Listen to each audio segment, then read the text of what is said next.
Hey guys, I'm the Coaster Keat, and welcome to our little weekend review segment that we do each and every week to just kind of make sure that you guys are up to date with what I'm doing, and to a lesser extent, I'm up to date with what you're doing.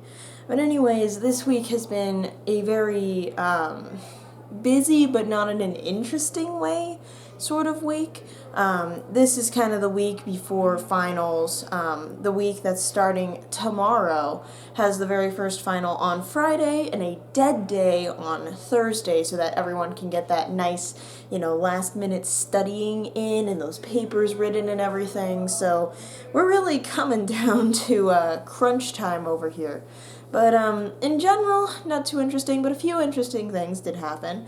For one, this week was the week where we had to present our big English papers. Now, for some context, I referenced this in the Dreams episode very, very briefly, but for context, this assignment from my English teacher was essentially to write a research paper on some sort of social justice issue. And so when I heard social justice issue, of course I can't just go and do something local or easy or that there's a million research things on, because that's not my style.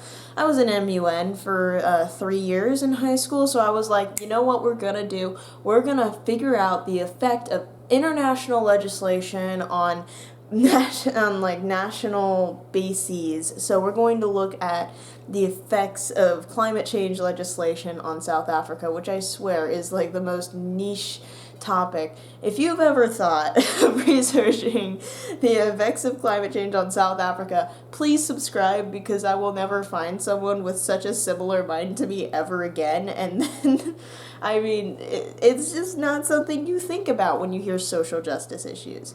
But I went ahead and I researched that, and the minimum sources was 5, and I got 25 sources, and this thing was like 8 pages without sources and then 11 with sources, and oh my gosh, it was just this information heavy thing, but I also wanted to make it user friendly so it's not the densest academic language. But anyways, I was pretty proud of it, and this last week was when the presentations were for it. And so I, knowing the paper was due Wednesday, did not want to present on Monday or Wednesday, because I knew, and I was correct, by the way, because I'm a horrible human being, that I would be finishing my paper on those days. And so I was, and I did, but one thing I do want to point out is the one brave soul, and I guess brave might not be the right word, confident as all heck might be a better word for this individual. This is the kind of person that literally, the teacher will say anything, and then they'll raise their hand and they'll be like, oh, have you read da da da da da da? Oh, it's such a good book. And it's like, not even the teacher has read these books, and he's just citing millions and millions of these very, very dense, philosophy-laden texts. And it's just like, I don't know who this guy is or why he's in this class with a bunch of freshmen, but he obviously needs to go somewhere else. Harvard or something, I don't know. He does not belong here.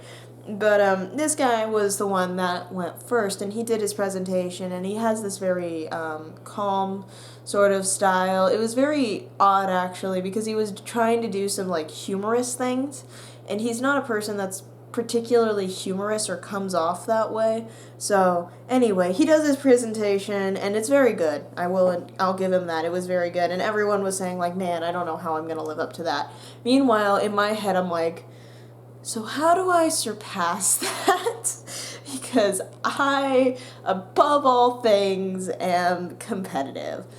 And so I just started racking my mind as I was putting those finishing touches on my paper as to how I was going to make a presentation that was somehow more interesting and exciting than him, when my topic was arguably less interesting. His topic was on schools and how they're more segregated nowadays than in the past. And mine, as I've mentioned, is South Africa. No one cares in America about South Africa, arguably. And so I decided, taking that exact problem that I just pointed out to you, the fact that no one here cares about what's happening over there, and I decided, you know what? We're going to change that. So what I ended up doing for this presentation that I had on Friday is I ended up, first of all, spending about 2 hours making a kind of decent Prezi. It had some pictures and, animations so that each of the statistics came one at a time. It was not brilliant, but it wasn't bad. And then this, of course, was right before the presentation, because it is. And then, if you know me, you know I don't rehearse. So, I mean, look at this channel. If I rehearsed, this channel would be a lot different than it is. It's the fact that I just do everything on the first go that makes it so charming that, 30-ish people want to watch it, and they're all my friends in the first place, so of course. Anyways, that's enough self-deprecation for today. But I decided to go ahead and start writing some numbers on these pieces of paper. I have these sticky notes that I got from an event a while ago. And so I just, write one number per paper, and then I shuffle them all up, and then when it comes time for my presentation, I go ahead and I pass this little stack of papers around to each and every person. And each person gets a number 1 through 16, because that's how many people are in my English class, people. 16 individuals, including the teacher. That's insane. I guess it's 17 with me, but, insane. Anyways, I go ahead and they're all passed out. And the reason I gave them all numbers, you see, this is very clever and I'm very proud of it, so much that I'm making it this huge part of this video. You're lucky I didn't make this its own video, because this is pure genius, and you will never see anything like it again. But anyways, everyone got a number, and what I did is, when I pulled out a statistic, 30% of South Africans were impoverished, I would then have the corresponding amount of people, I believe it was 5 for 30% there, and I would have the corresponding amount of people raise their hands. So I would call out 5 numbers off the top of my head, having not seen what numbers everyone got, and then they would all raise their hands, and I'd say, "You are unemployed." Because 30% of people in South Africa are unemployed, and then I would be like, all right, and now everyone look at your number, know if you're even or you're odd, and so now, if your age is 15 through 24 in South Africa, I'm gonna flip this coin. Someone from some odd number call a side, and they did, and so then I flip it, and I'm like, all right, all of you odd-numbered people are unemployed. That's how simple it is, and it was just, such an amazing effect. I really loved the looks on their faces and how engaged they were when I pulled out this simple little trick. It was, so good, because so many times I've just been saying statistics and MUN and something, and I'm just, saying it, and I really believe in my statistics, and I'm really passionate, but people hear numbers like 30%, and they're like, oh, that's super low. No one ever thinks about numbers like 30%, especially not in an honors English class. Are you kidding? A lot of these kids haven't seen a number below 80%, and that's a generous estimation. And so it was necessary, I feel, to go ahead and show how much that 30% can be, and I found it really effective, and I think they did too. They all seemed to really find it interesting, and I got 6 questions. Everyone else was limited to 2. Even the guy that went alone, only 3 people wanted to ask him a question, but the teacher just kept letting people ask me questions. It was so great. And then at the very end, everyone just kept congratulating me on the number thing. So I'm very proud of my number thing, and if you want to use it, you can feel free to. Just make sure you say Coaster Keats at some point in your presentation. If only for the comedic effect of trying to get you to explain that amidst your complicated topic. Oh, that would be so beautiful. Can we please get this called the Coaster Keat technique? I would love that so much. Anyways, that's enough about my masterful genius technique. But the other thing that happened this week was that I got my very first perfect attendance award, which might come to a surprise to some of you that think of me as a good student or whatever.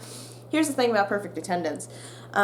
It requires you being there, like, if you're sick or, like, whatever. And in every school that I've had, elementary, middle, high school, I always get sick, or I always have a snow day, or I always have something that makes it so I don't get perfect attendance, because I've always been such a good student that I don't really need perfect attendance. And I know that sounds bad, but it's very true.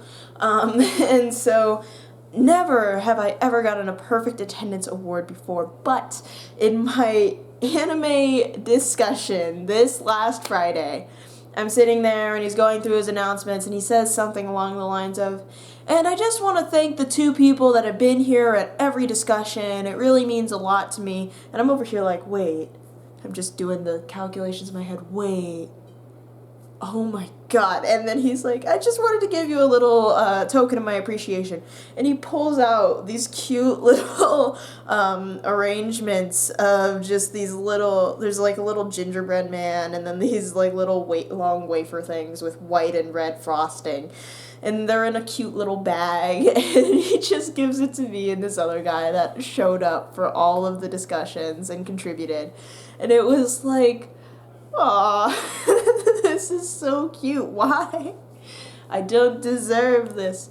And I especially didn't deserve it because I was late that day. Not like super late, but I had woken up about 10 minutes prior to the discussion, and fortunately that classroom is really, really close to my dorm, so I was able to zoom over there, but not before it was technically started. And so he did mention the fact that, like, we were never late, and I'm in the back of my head, I'm like, man, I do not deserve this gingerbread man, but I will take this gingerbread man. And so I ate them, and I haven't died so far, so I don't think it was some ludicrous plan to try and poison us all, but that was just a very interesting feeling that I've never had before, to actually have made perfect attendance. And, you know, I'm a don't knock it till you try it person. I think it's a good thing to have forced yourself to go there every day. There's some good to that because it shows that you're trying, and that's very important. But however, I must emphasize I have a very strict policy on this, and I will not deviate for 1 second. If you are sick, if you are coughing and sneezing all over the place, if you have a fever, if you are dying inside, you should not go to class. The only reason I made it to every class is that I was not sick throughout this entire semester so far, so I could make it to every class. If you are sick, please don't come. It's really not worth it. But yeah, that was just so fun, so good. I had a really good week just from those 2 things, and those happened on the same day, so that was a really good day. The only other things that happened this week were there was a little water polo Christmas get-together, really, really small, from 5 to 7. I mean, small in duration. Everyone showed up because there was a formal that same day. I did not go because I'm not a dance person.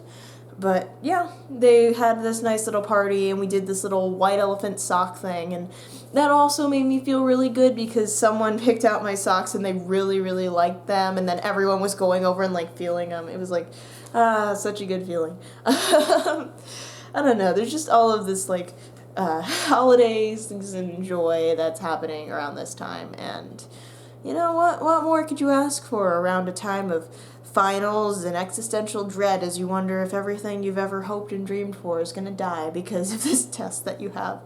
But, you know, overall, really, really great week.